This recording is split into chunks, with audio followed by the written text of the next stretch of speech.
Ndabasuje nitwa Dizboy y'Abanyarwanda intumwa y'Abanyamusanze. Guys, ndakwibutsa kubanza gukanda subscribe, ugakanda like, share, comment, ukaverifika neza ko wakanze ako kazogera kugira ngo ibiganiro turimo gukora bitajya bigucika, ahubwo uze ubibonera umunsi ku munsi cyangwa se umunota ku wundi. Guys, ndagira ngo rero mwabonye video zirimo gucacanya ku mbuga nkoranyambaga, aho Bruce Melody yari gusaba igihugu muri rusange ko mu Rwanda hakorerwa monetization, abantu bakaza bakorera amafaranga ku mbuga nkoranyambaga cyangwa se kuri social media, kuri internet.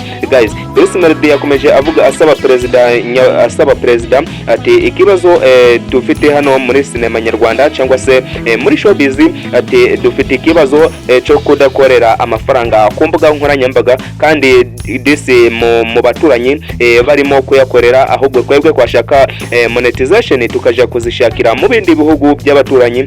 Aho perezida yaje kubaza abamwunganira cyangwa se abakoresha imbuga za YouTube cyangwa se abakuriye imbuga za YouTube mu Rwanda n'izindi mbuga zigiye zitandukanye, abaza ese bisaba iki.